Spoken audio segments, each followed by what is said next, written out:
it was 32 years ago that I first got into this field. How did I get into this field? By accident, sort of like the monkey who fell out of the tree. My company, which I had at the time, was involved up until 1956 in very extensive network radio programs, which means dramatic programs for radio nationwide and overseas. And in 1956 we had the choice of whether we converted all the way into television. And so we had started to do so until we discovered a very interesting thing. Now, we had been doing these radio programs for many years, and what we discovered was that it was like seeing a movie all over again. It was this is where we came in, because we were taking exactly the same thing that we had done 8 to 10 years earlier and putting a picture to it. It was nothing more to us than radio with a picture. So we did not think that we wanted to go through this all over again. There must be something better to do than to go into television. And we had already 2 quiz shows in television and found that this was nice, but there must be something better. So as the head of the company, and knowing in American language you have something that says you pass the buck. The buck ends with the president of the company, the responsibility, as does the authority. So I decided we would try something else, and being very professional in sound, we naturally began to think of some way to use sound as a new means of a new direction for our company. And what we first came up with and started conducting and in our research and development division of our company was how to help people learn while they are asleep. Very interesting parable that all the way back in 1956 we started conducting studies how to do this. And the first problem is how to get people to sleep. Because you can't take a subject and say, now go to sleep. You have to, and you do not want to give them chemicals or drugs to go to sleep, because that won't serve the purpose. So we began to use sound to help people to get to sleep. And that's how we first began to get into the technology of what we have since become. But along the way, a very interesting thing took place. In that research pattern, I was the chief subject because I demanded it, because I was very curious. So as the chief subject in all of these patterns of finding ways to help people go to sleep by sound use, evidently I absorbed something, because in 1958 then I had this great, frightening, terrifying change take place in my life. And I have written about this, as you know, in several books, and it's very, I guess, common knowledge even throughout the world, because the books have been translated into various languages. But simply put, at that time I began to experience moving out of my body, and that was the final thing of something that had begun a year at least or more before that time. I began to have, quote, dreams about, and I was an airplane pilot, so you can understand how that would take place. I began to have dreams about taxiing to the runway on an airport and getting the plane off the ground, and once I got it off the ground, that I would look up and here are all these wires. It was as if one were flying down the street, and there were all these power lines overhead and telephone lines, and you couldn't find a hole to get out of it. And that dream had gone on, a recurring dream, for at least a year. And then, shortly before this big thing took place in '58. I also began to experience a funny kind of vibration. And I went to it was as if my body were shaking, but there was no feeling of shaking. It was just internal. And I went hurrying to my favorite doctor, and he examined me and says, "Oh, you are working too hard. You are stress-filled, but there's nothing wrong with you. Go take a pill and relax or something." Well, not necessarily being a pill taker, that did not work too well. But in any event, after many times, like 25 or 30 more times of experiencing this vibration, I thought, well, and fighting to get out of it is the point. I just pull myself away from this vibration. The next step was, well, this will never get anywhere. I'm too frightened about it. If it's going to kill me, let it kill me. So, with that in mind, one particular afternoon when I was lying down, I said, all right, fine. The vibration came. If it's going to kill me, let it kill me. So I waited and waited and waited. And after a while, after about 5 minutes, it faded away, and I was still alive. So I thought, now I know it won't kill me. So I'm on safe ground.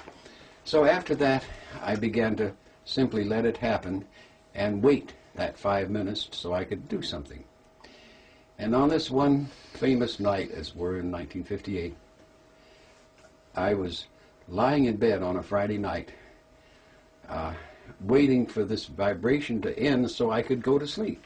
And as I was lying there thinking about what I was going to do the next day, while this vibration got through doing what it was supposed to do, I was thinking how nice Saturday morning was going to be, because we had had what we call a cold front come through, and there would be strong northwest winds, and there would be great thermal action. So, being much into sailplanes and gliders at that time, the soaring was going to be tremendous. And as a result, this was my sense of great joy and anticipation as I was waiting for this vibration to end. And as I waited and waited and thought how nice this is going to be, suddenly I felt something bumping against my shoulder. And that, of course, is part of the history when I discovered that what I was bumping against was the ceiling of my bedroom.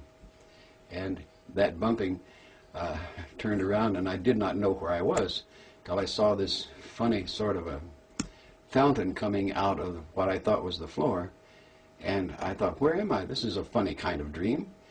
And I looked more closely, and I thought, there's something terribly wrong. This is not a fountain. This is the chandelier, the light fixture coming out of the ceiling. So I looked around, and sure enough, down there in the bed below me was my wife lying in bed, and beside her was a man in bed. And I says, what kind of dream is this? This is a strange dream. Whom would I think of who would be in bed with my wife? And I said, I can't resist finding out. So I moved a little closer, and then this great shock came over me, because the person in bed with my wife was me. And then the fright came, the terror. What am I doing? Am I dying? Let me get back quick, something. So I went through the air like this, swimming through the air to get back to the body. Pang, got back in the body. That was the first time that I, in turn, found out. And then very quickly I sat up, and everything was quiet. My heart was racing because I was excited, but everything else was fine. My wife's asleep, quiet, nothing, no problem. So that is exactly how it began, all the way back in 1958.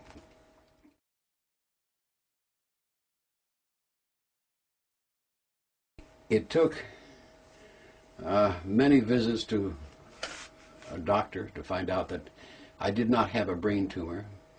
It took reassurances from a very well-known psychiatrist friend who said, I can certify that you're sane, Bob. I said, well, what's the matter with me? And what's this thing that's happening to me? And he said, well, I think that you are doing what is known as conscious dreaming. And I looked at him and I said, what's conscious dreaming? He says, I don't know, I just made it up. And I said, thank you, thank you. And I then got together with my psychologist friend, and I said, Brad, what do I do about this thing? He says, oh, that's easy. I says, what? He says, they do it in India all the time. They know all about it in India. And I said, well, what should I do then? He says, well, I would think you should go to India and study under a guru and live in an ashram until you know all about it. And I said, well, how long would that take? And he said, oh, probably 10 or 20 years. I said, 10 or 20 years?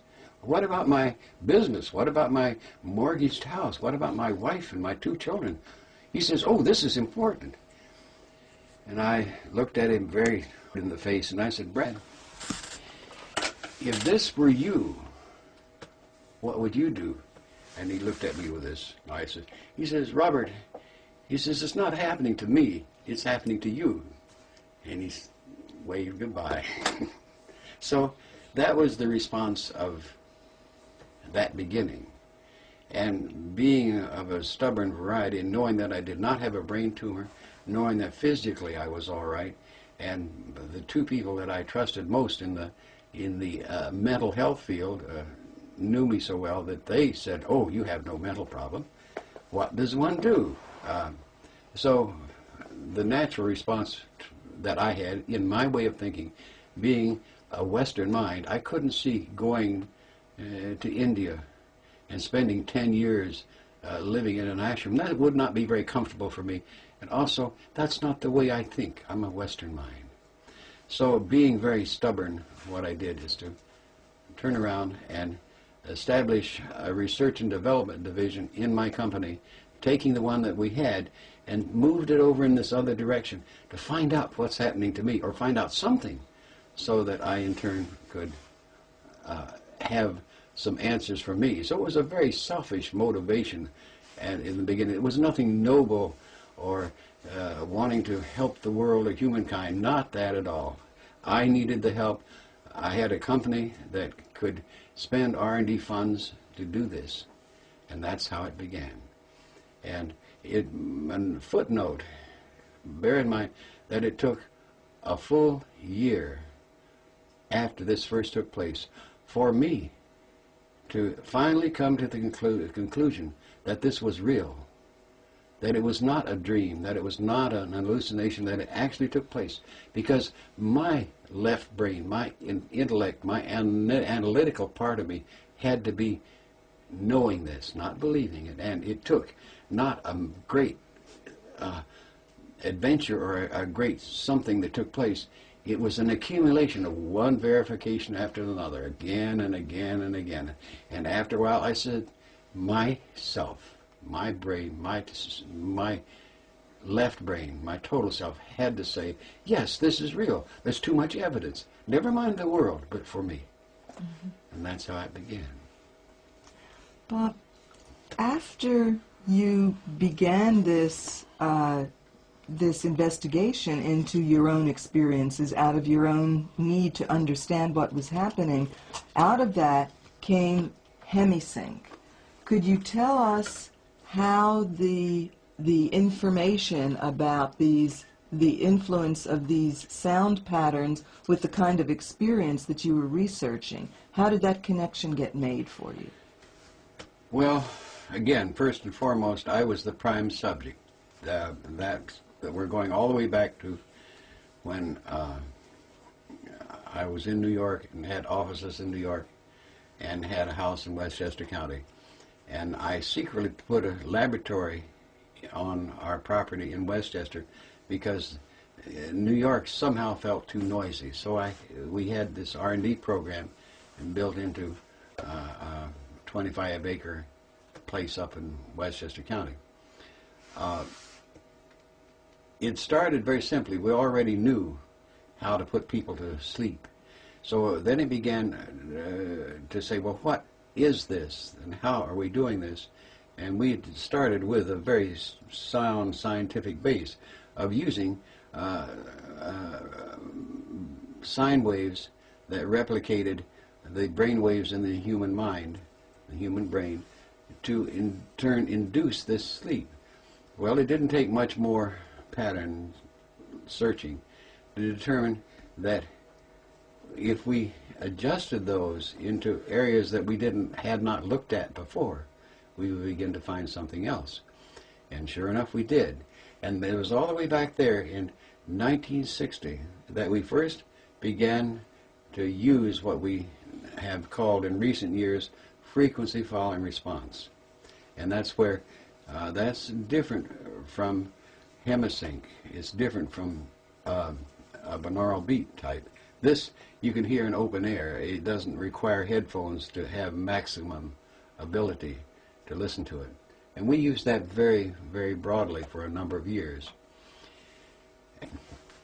In terms of the hemisync process itself, the hemisync process didn't really take place until the 70s, and by that time we had moved over to Charlottesville, Virginia, and gotten into cable television, and that was the new thing to do as against radio stations. And we had, through an association with by that time I had accumulated about 8 or 9 different engineers and scientists and doctors in Virginia. And we, as a group, it was nothing, again, mystical or magical, we decided that would be the good way to do it, to create a binaural beat. And that's how hemisync was born. Mm-hmm. And that is, you know how it works, I'm sure. That's by setting one kind of signal, say a 100 hertz signal in this ear, and then 104 hertz over here. And the differential, that 4 hertz, is synthesized by the mind, the brain. You can't hear it, it's too low in frequency to hear. But it is very effective to get that 4 hertz, which is a brainwave frequency, into the human mind.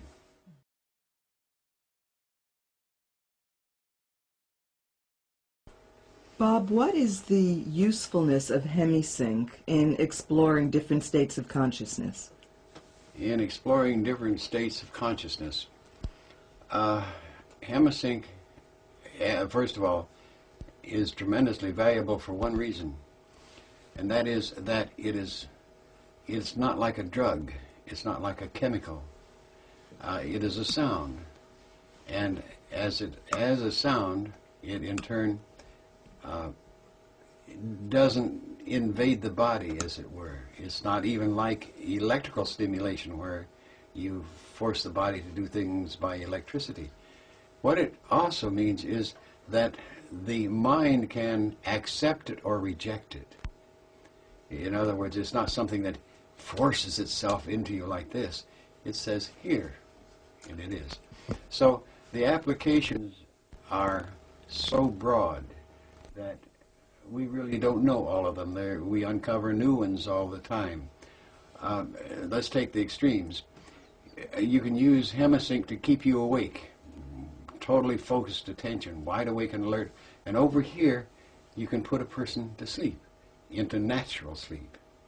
And in between are all of these many, many different ways, different states of consciousness that hemisync can be used to perform things. And let's go to the wake stage, first of all. You can be super awake. Now, what do we mean by, say, super awake? Intense focus of attention, concentration, so that all of your attention is focused on, say, a book or something like this. And by that focusing, you achieve much greater retention and much greater understanding just as you do focus your attention. But this helps you do it to a degree perhaps that you've never been able to do before, that type of focusing of attention. Bang, like that. Now you can change that just a little bit by, in turn, again, using hemisync, and then move into a physical pattern of stimulating physical activity. And that's why, again, focusing of attention on physical activity in sports, for example. And we have an application that we used in golf that the best example we know, the president of this state golf association sliced 11 strokes off his score just by using this. It's that kind of thing. But it is because it let him focus his attention on the physical activity. Then you move, and you can see something's taking place here, that you can then move that focus of attention in many different ways. It's great because you can take that whole skein of wakefulness and use it in a number of different ways. Then the next thing that importantly takes place is that you can shift that attention, that mind consciousness, into other types of states, all the way down, and you're not even asleep yet. So look at this. And there's all of these in between. And we have some very profound ones that we've developed that, mind you, you're not asleep, but you are awake. So we have a state that we can achieve by Hemisync that lets your mind be awake and your body asleep. Now that means that the characteristics of your body, your physical body, are asleep. And this makes a very, very great discovery available to you. And that is that you don't need all that physical sensory input of your five senses to be awake, to be able to think, to be conscious. And that's a great, great discovery, because we always think we have to have all this physical sensory input in order to think. We don't need it. And that's a big discovery, and Hemisync lets you get there very easily to learn that important pattern. So that's an illustration. In between these things are various states of consciousness that say that let the psychiatrist or the analyst reach in and get into the various depths of that other part of that patient to find out what his problems are and let them surface, because he establishes different means of getting into them like that, but they're not the same as that strictly mind, awake, body, asleep. This Hemisync pattern will let you do that.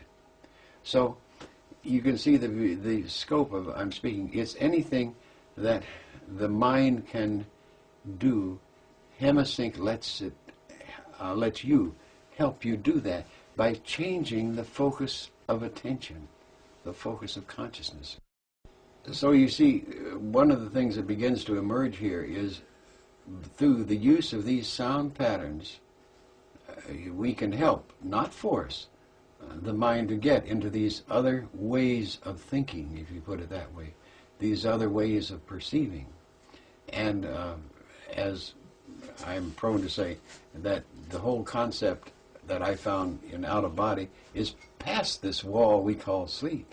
Because we think of sleep as unconsciousness, and we have all these other forms of being unconscious, and sleep is the most common of those unconscious states. So what we're doing, utilizing this Hemisync, is to let the individual have, for the first time, control over his consciousness. And in relation to that, one of the key things that we have found is that this can, once we help a person learn this particular state, he in turn is as if he can restore that at will. He has a memory of it, and he can recall it. It's as if you can recall when you were, let's say, dancing in the dark, if you want, or whatever, that you can recall it, and there it is again. So if you have a given state created by Hemisync, you remember the effect, and you can be that again. Very important. So if you take that perspective, you can see that there is no limit, and steadily all the time there are various uses found for this different pattern, and there are multiple patterns. We're so far beyond just one little signal doing something. In our latest approach to it, what we had as one signal is now 7 signals. And we may have as many as 5 of those one signals that were 7, so we now have something like 35 different Hemisync signal patterns on one application or one use. So we've gotten very deep into it. But the whole point that's so significant to us is what has emerged out of all of this. what has come out is that, first of all, because bear in mind that we have long ago gone past, quite naturally, because I demanded it. I needed the answers. So we went past this thing, this unconsciousness called sleep, to find out what was happening later on, where we are not getting too much signals from the physical body. What's happening out there? And there was an important thing came out of it, and that is that consciousness is a continuum. It does not stop when we lose consciousness here. If we are not conscious here, we are conscious there, whatever there is. I don't pretend to say what that definition of there is, but we are there. So that means very simply, when you go to sleep here, you don't lose consciousness. You just shift along the spectrum of consciousness to another kind of wakefulness. This is, and we in turn, with this consciousness, attempt to understand that phasing, that part of human consciousness at work there, and it's very difficult. So we try it and use dreams and all sorts of things to try and attempt to understand that consciousness, that being there, again, whatever there is. And out of that, saying that we don't know how far that spectrum of consciousness goes, that long band, it's endless, and we call that the interstate.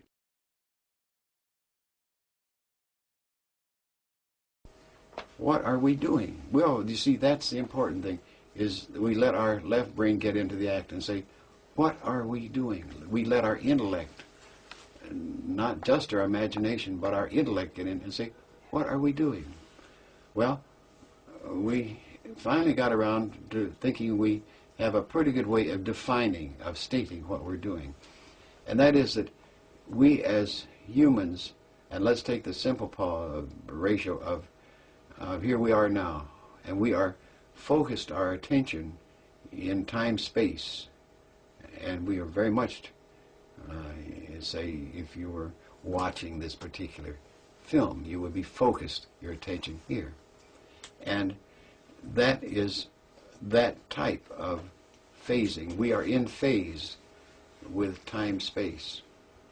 Now, if you don't look away from the TV or something and are thinking about what you will do tomorrow morning when you get up, you are a little bit out of phase because you're not concerned with this here now. You are thinking and doing nothing but thinking. And when you do that, then you're a little bit out of phase with time-space. So you can get the patterns of phase relationships. You're still here, and your consciousness is not only here in your physical self, but you're a little bit out of phase. And as you do this a little bit more, you get beyond inattention. You have what we call daydreams. So you are focused very much in your mind here, but your body's here, and you know your body's here, and you know you're still in time-space. And so there is a phase relationship. Say 60% of you is still in your physical consciousness, and 40%'s over here daydreaming somewhere. And if you move it a little bit more, you get into such things as out-of-control phasing that are caused by alcohol, for example, and you're drunk, or drugs and you're all on some drug high. And it's all uncontrolled, though. It's tremendously uncontrolled. And you can't start it, stop it, but you're out of control, but you're out of phase. So you are perceiving two things at once, the out-of-control stuff here, and you have physical matter. And there begins the other very serious question, is that the person who has dementia or some form of psychosis is in a dual phase relationship and cannot differentiate between the time-space physical phasing and this other that he perceives. So he sees little men and he hears voices and all kinds of things that are coming to him from this other phase relationship, and he can't explain. And so he tries to mix the two to the degree that they are both the same thing, when they're really not the same thing. So he goes into a mental hospital, or they give him drugs like beta blockers to stop this other phasing. So if you think of that moving onward out through there, you can see what I mean by phasing. I can probably say, take a piece of paper and say, this, for example, is a phase relationship, and that's totally focused. Can you see it on the camera there? That's pretty good, isn't it? You don't have to focus it tight, but just get the angle. Now, as I turn this is moving slightly out of phase. So you have difficulty seeing the print more and more until this way it's very narrow. You could not even define what that is. It's just a line there. And if you're trying to read this, you're having great difficulty because you can't even see it at all now. Now you're seeing another type of something.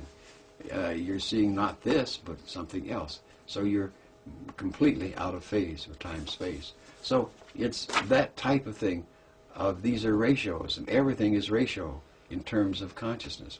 The interesting part, of course, is that we have certain fascinating things, and that is that when there comes a point we all face, there are certain things like death and taxes we always have to face. Well, one of them we have is facing physical death, and that means that this tuning device that we have called a physical body doesn't work anymore. So we have to phase out of it. And we're completely out of phase, and this doesn't work, so we are totally there. Again, our consciousness is not dependent upon this. It's over there. And being over there is, again, a reality. And this is the thing that you begin to understand the more you get into this, that there is other realities which this mind that we have, this human state, can be conscious over in these other areas. And you can learn and do this long before you're forced to drop this physical body and go on. You can go play there. What Have a lot of fun. What is the Yes. significance, Bob, of this ability that you've proven that we have to contact these other realities or other phases? I think the most important thing, first of all, is to understand these ratios, so that we can begin to, just like we do with all of our physical sciences, classify plants, biological sciences, begin to classify these other states of consciousness as to what they really are and explore them. Why do that? The first and foremost thing certainly comes out that we around here have long gotten to the stage that we know we are more than our physical body. What does that mean? That means that it doesn't make any difference what you do here, whatever you do. And this is contrary to a lot of belief systems, no doubt about that. But whatever you do, your performance, your behavior here, doesn't mean whether you're going to exist or non-exist after you die physically. You can be a wonderful saint, or you can be the cruelest person you can think of, but you're still going to survive physical death. That's an automatic thing. And this process lets you begin to know that. Not believe it, but know it. And there's a great difference between believing and knowing, a huge difference. You can listen to me and say, I believe you. But if I give you the tools so that you can find this out and say, oh yes, now I know it, think of the wonderful freedom that it would give you to know that you survived death. Not believe it, but know it. Look how that would affect your life, that if you know that you survived physical death. This is one of the things that's very common in the use of Hemisync. Eventually, people get to that knowing stage. They know that they survived physical death. It's great stuff. Because that lets you play here, that lets you live that much more fully, simply because that thing that's controlled you so much in your life, the fear of death, no longer exists. Bob, given what you've been saying, what is the purpose of our playing here? What are we here for? Well, that's absurdly easy. And I say absurd because it's so apparent once you begin to look at it with what I call a different overview, from another perspective. Look at it. It's best described as you come here as a vortex of energy, and I might add as an alien to this Earth life system. you don't belong here. So you try to change it. Humans try to change it. They don't like the way trees are planted, so they plant them in rows when this system says do it this way, and they want a nice tree. That's typical of humankind. But why do we come to this thing we call the earth and live on earth and be human? Very, very fascinating but obvious answer. And the more you look at it, the more obvious it becomes to you. And that is that you came here to learn. Now, what did you come to learn? These are nice, neat questions.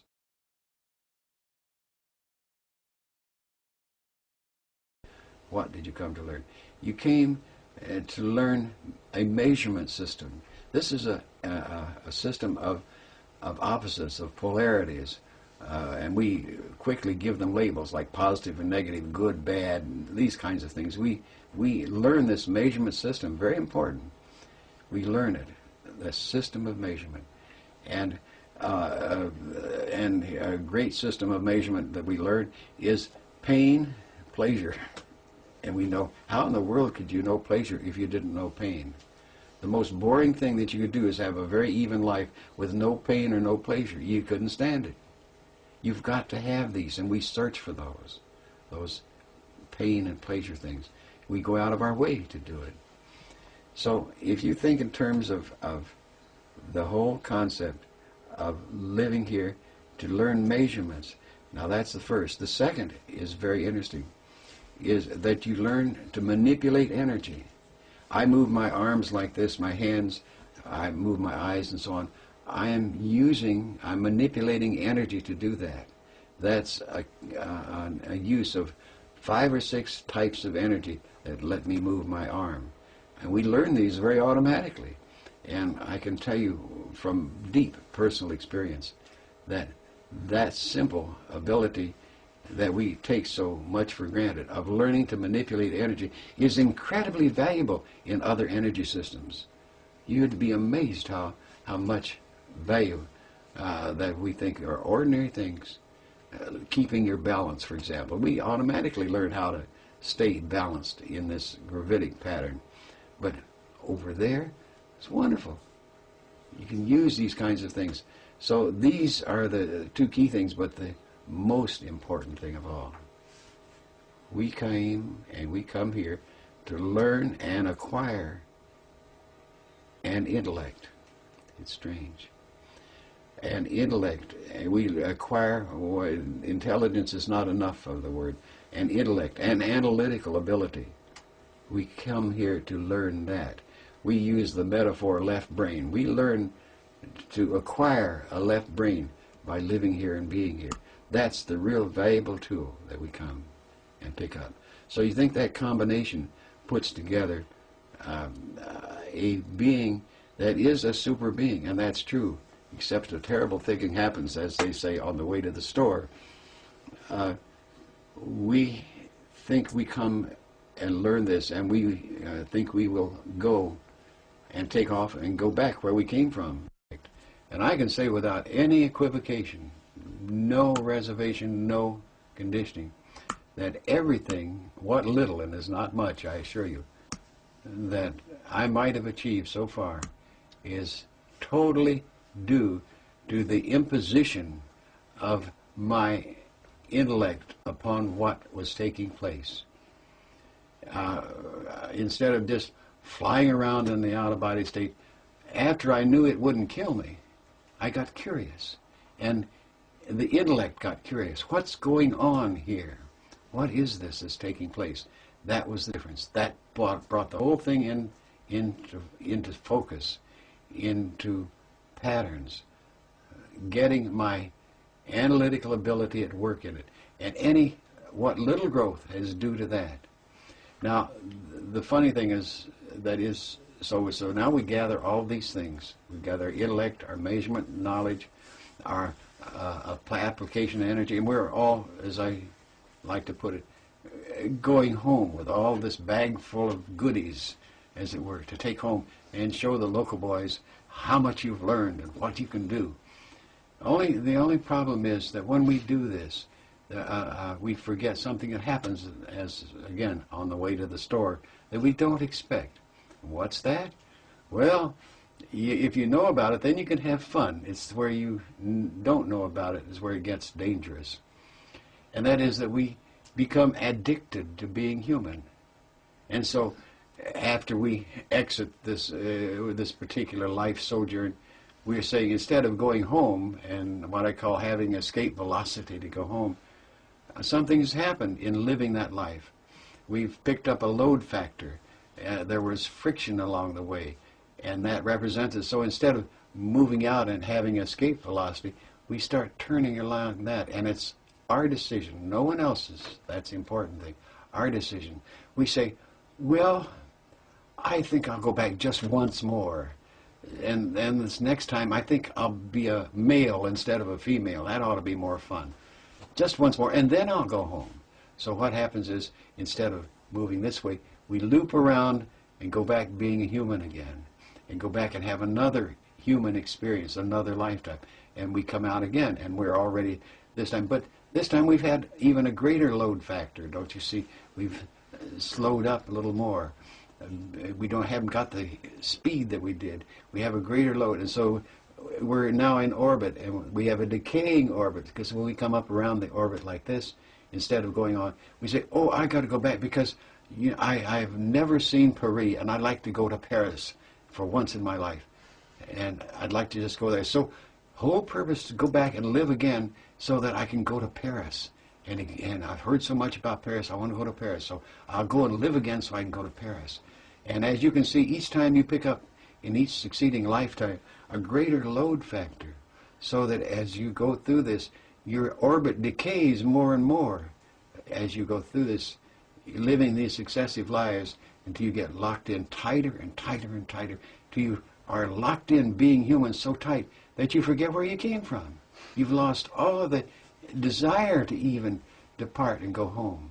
You've lost it all, because this is so overwhelmingly addictive that you can't think of anything else but this time, space, physical matter, all the things that take place in there. And no matter how hard you try, you can't get away from it.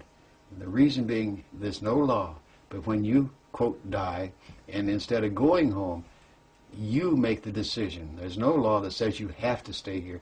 You are the one who says, I gotta go back. I didn't eat enough steaks. I didn't have enough strawberries. I didn't have enough children. All these kinds of things. Or I didn't have enough sex. Which is anyway, that's how we lock in as being human. In so doing this, now the next trick is, well, what happens? Well, why don't we recognize this more and more? Because we are so deeply addicted. So we develop an excuse, which you call belief systems, to rationalize this process. But it's all done in this local traffic human terms. This is the difference. As a result, somewhere along the way, you begin to find cracks in the belief system. You begin to find reasons that don't work quite well. That's the analytical thing coming into it. It says, hey, wait a minute, something wrong here. This doesn't it doesn't work out. 2 and 2 makes 6. No, wrong. Try again.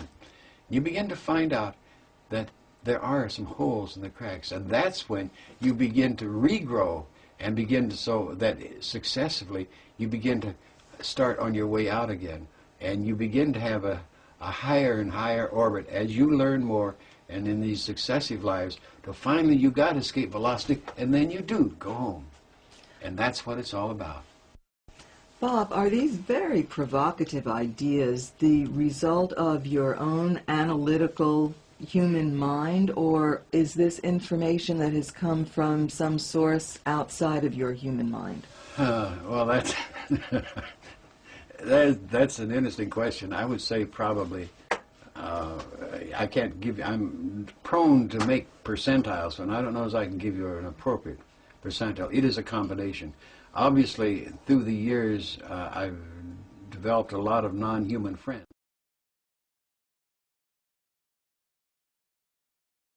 This one non-human friend, we got into the discussion of goals, and he said, excuse me, I said, he, it's not true.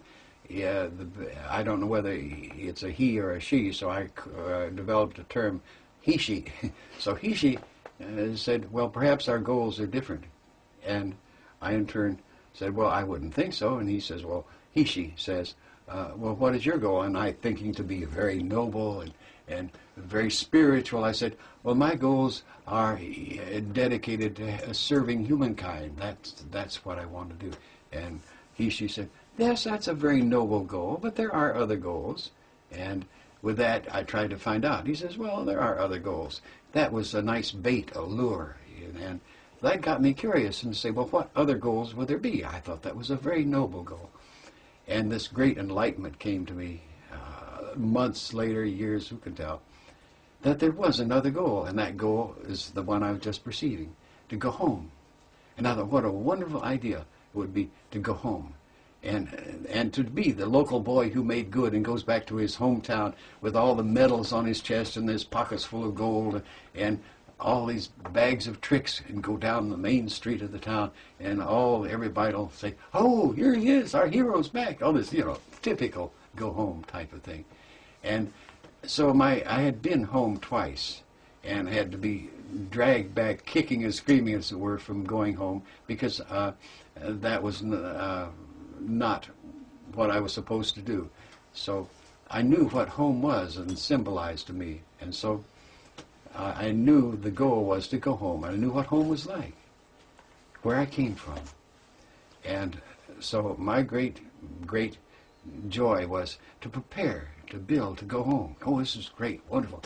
I had the goal, and for years I had that goal of going home, gathering all this, everything I could gather that would be useful, to have fun and teach people, do all sorts of things at home. As a result, I in turn thought, well, for a long time, and this was, maybe 5 or 6 years ago, something like that, I got into the pattern of saying, well, and I asked this non-physical he-she friend, I said, and he was saying that was also a nice new goal. He always was very agreeable. That was a nice goal, too. That's different from serving humankind. Go home. So I got into that. And then I asked him, because I didn't know how to do it very well.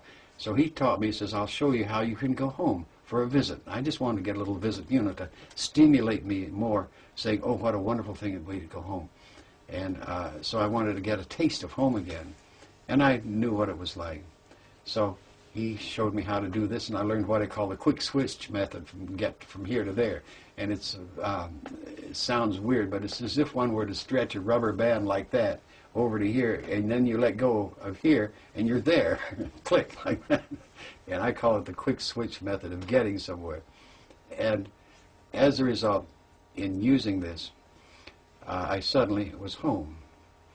And the story of my getting this home thing was a very, very profound change.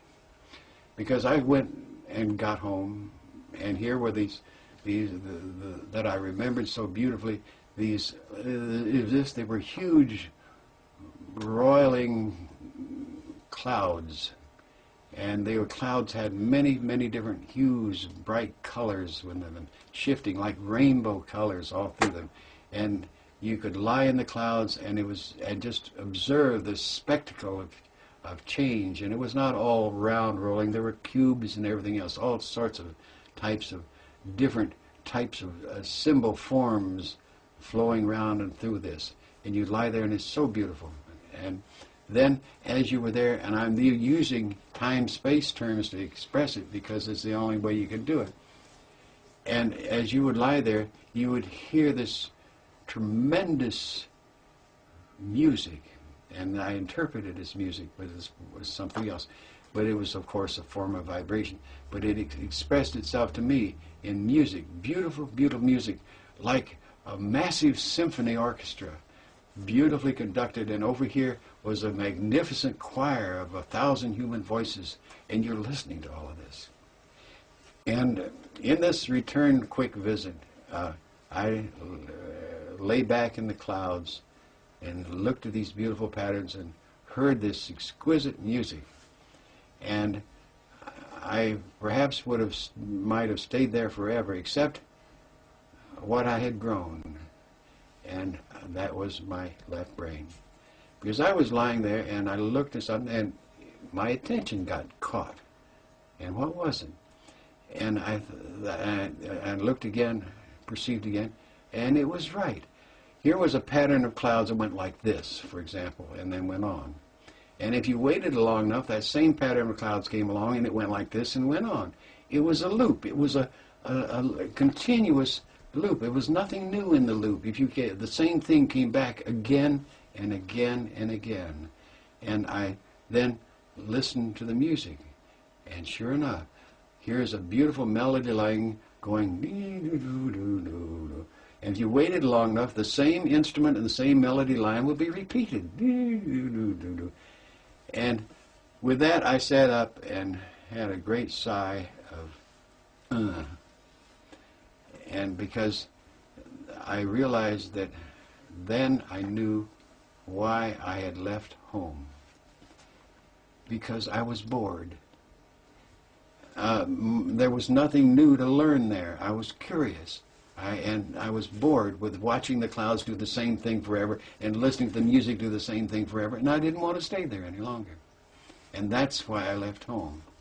And so one final thing, I realized that I was as if I had outgrown the glove and couldn't fit there anymore.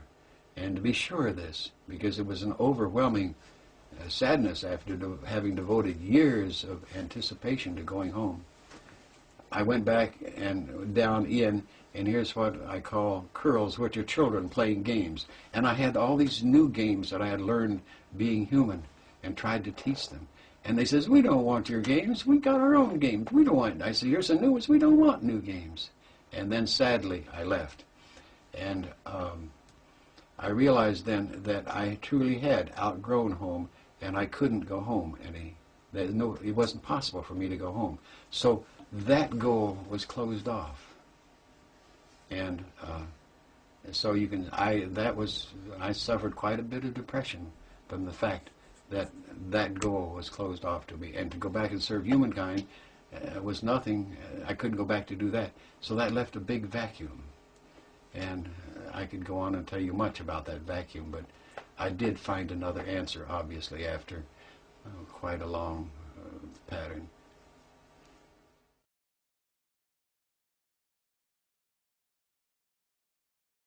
Bob, will you tell us what this new goal is? Well, it wasn't quite that simple.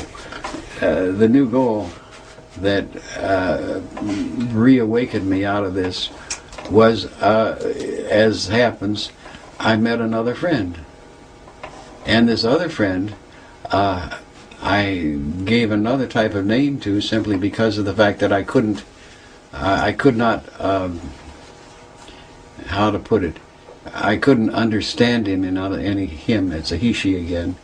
And I didn't want to use the he, she name, so what I called this new friend was Inspect, short for intelligent species, which meant that I was not an intelligent species.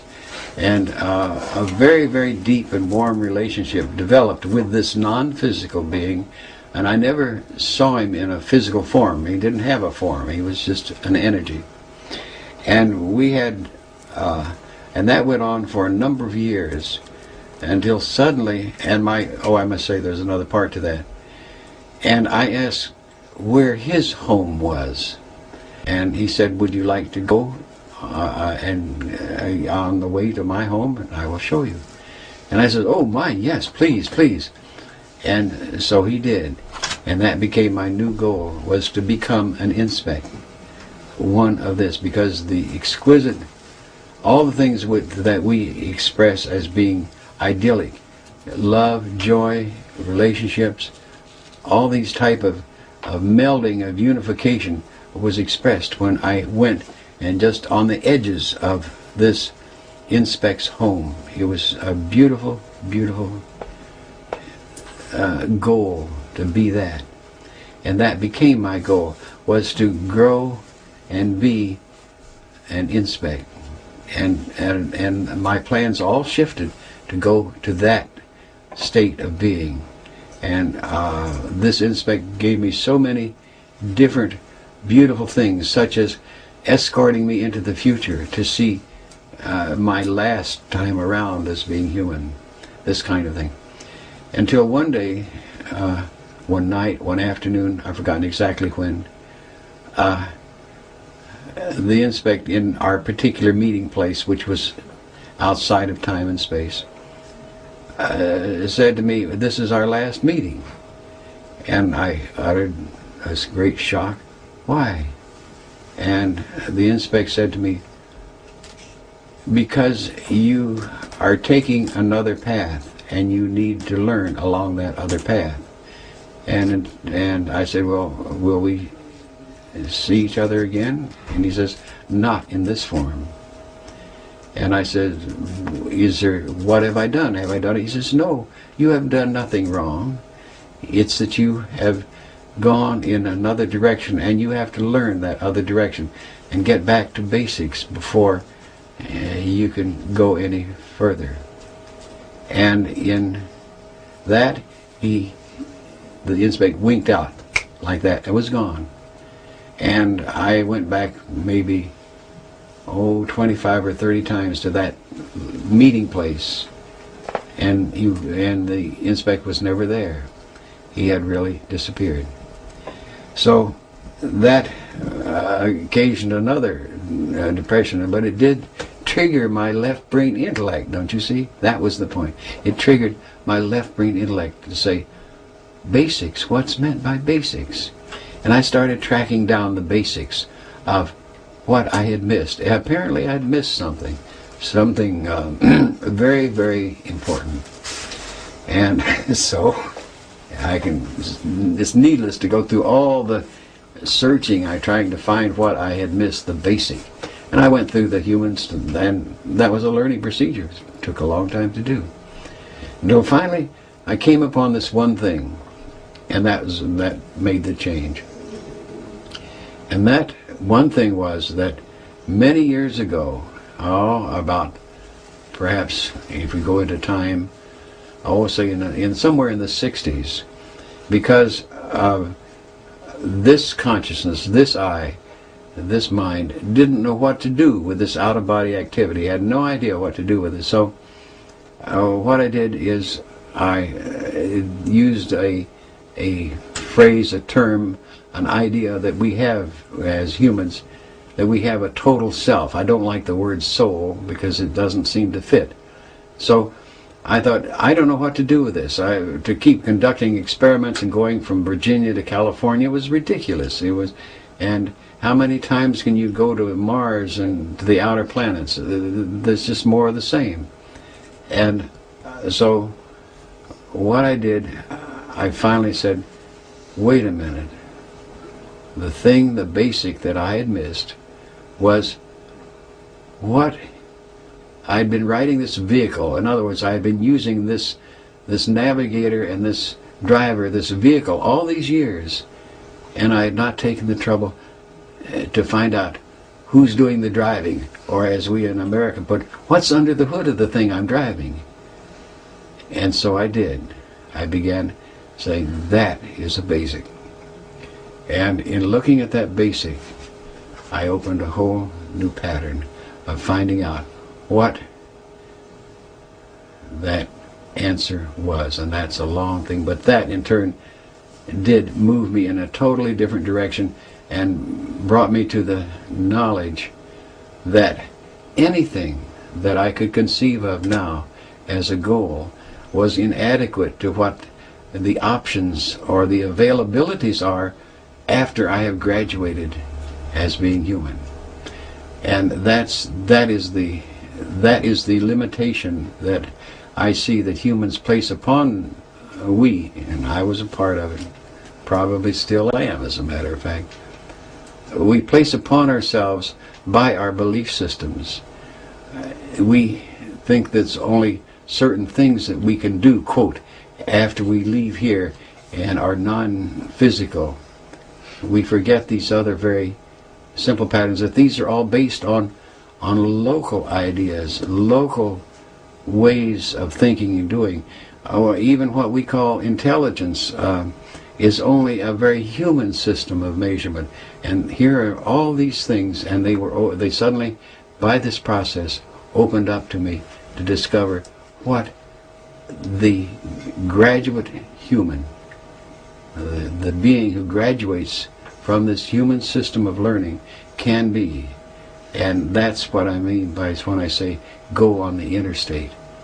The goals are so spectacular, so far beyond anything that we can even consider, that they are prime targets for anyone who has curiosity, which I do. Prime targets who of the scientist to get into something where the real action is. You run out of action in time space. There's a limit, but there's no limits in this. In this whole spectrum of consciousness that I say, that's what I'm talking about. How far does it go? I don't know how far it goes, but I do know one thing, that one of the routes that you can go, and that was one of my explorations, because I went and explored all this to see these potentials. One is that one route that you can take, and you can see the source of this, and this is a lot of the humankind. We all have a yearning, and that we express it in the desire to go home. We express it in our going outward, in affinity, looking for other intelligent life, looking for things out in the universe, all these kinds of things. But the real part of it is we really want to do this key thing. We're looking for something else. And what we're looking for is the thing that's built into us from the beginning. And that is that, and we express it in our religions, we would like to go meet our Maker. Now, all I can tell you is that at the very least, because this could go on for a long, long time, I know how one could get on the interstate to go meet your Maker. And all I want to do, I have not met that Maker yet, but what I would like to do at some point, and that totality of me, and that's another story, we would like to go and, quote, not prostrate ourselves at the foot of our Maker, but let's say to shake that Maker's hand and say what a magnificent engineer he is, what a beautiful designer he is, she is, he, she, and go get into a new game with the Maker. And that's only one of, and it seems, endless options that one can take. You can be a Maker yourself if you want. What you learn here are the basic